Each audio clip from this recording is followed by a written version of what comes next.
Oke, kami dari kelompok 5 kelas intelijensi buatan RB akan mempresentasikan terkait model ANN yang telah kami buat. Pada beberapa tahun terakhir, perkembangan kecerdasan buatan memberikan dampak yang besar di bidang kesehatan. Sistem diagnosis penyakit sekarang tidak hanya mengandalkan prosedur manual, tetapi juga modul komputasional yang mampu mengenali pola dari kombinasi gejala dan profil pasien.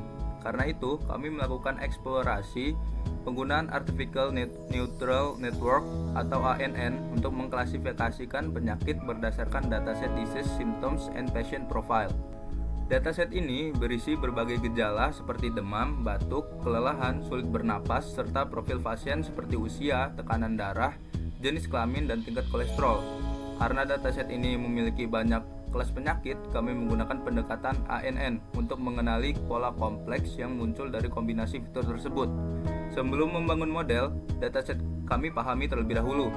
Jumlah kolom diperiksa, tipe data dianalisis, dan kami mengidentifikasikan bahwa sebagian besar fitur adalah kategorik. Sedangkan edge adalah satu-satunya fitur numerik. Langkah ini penting karena menjadi dasar perancangan processing dan model ANN yang akan digunakan. Semua proses mulai dari eksplorasi data sampai evaluasi model kami rangkum dalam video ini. Baiklah, berikutnya untuk bab 2 yaitu landasan teori.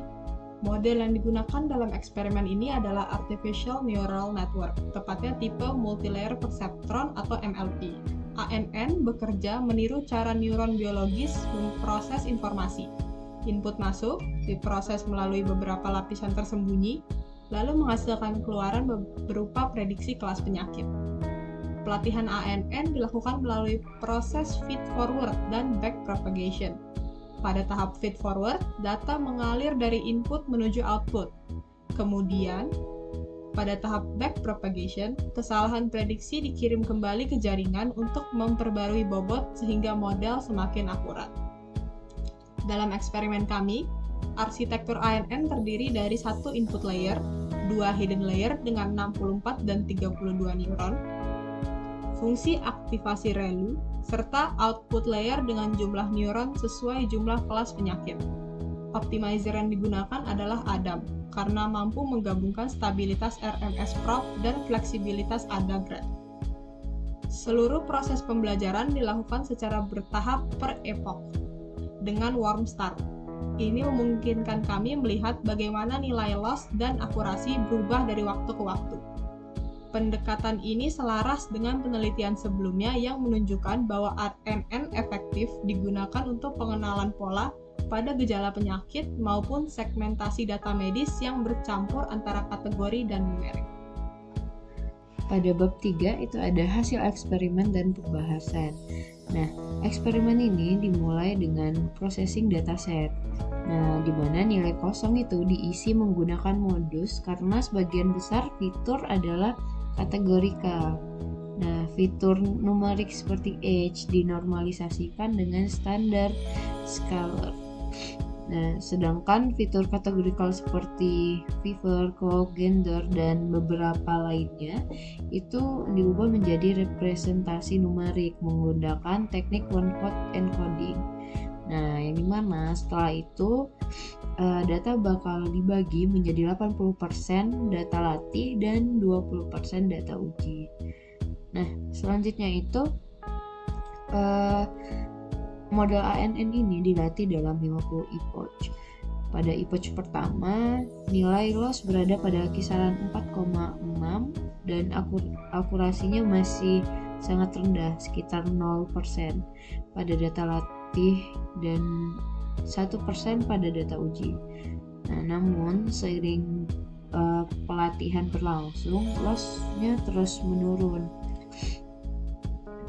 hingga sekitar 3,7 pada epoch ke-50. Akurasi data latihnya ini meningkat hingga sekitar 10%, sedangkan akurasi data uji stabil di kisaran 14 hingga 17%.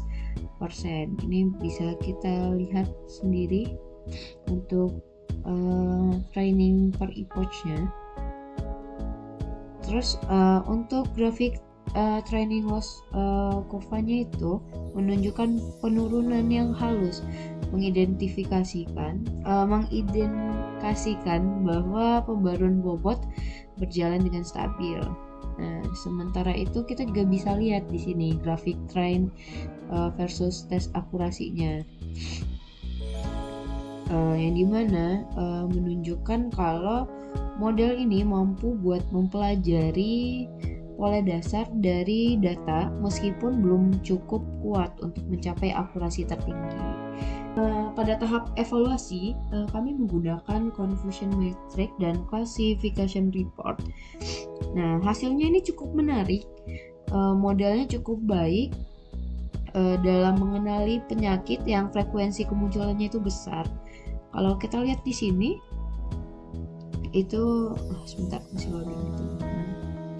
Nah, bisa kita lihat di sini kalau asma itu yang memiliki recall yang tinggi. Namun kalau kita lihat banyak kelas lain yang hanya muncul sedikit dalam dataset, itu precision dan recall-nya hampir nol.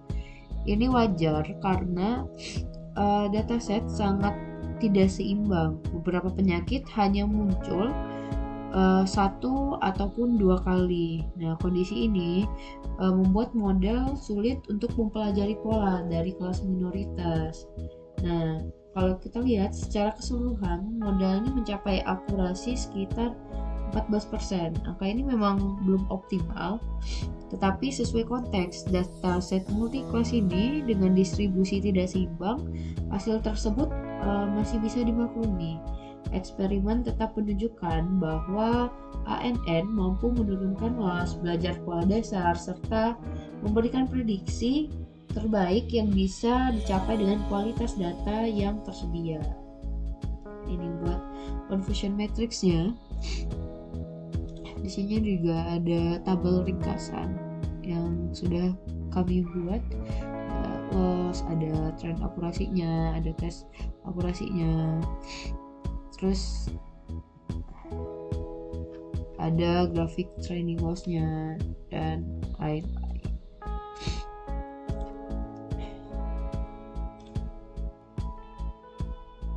Nah,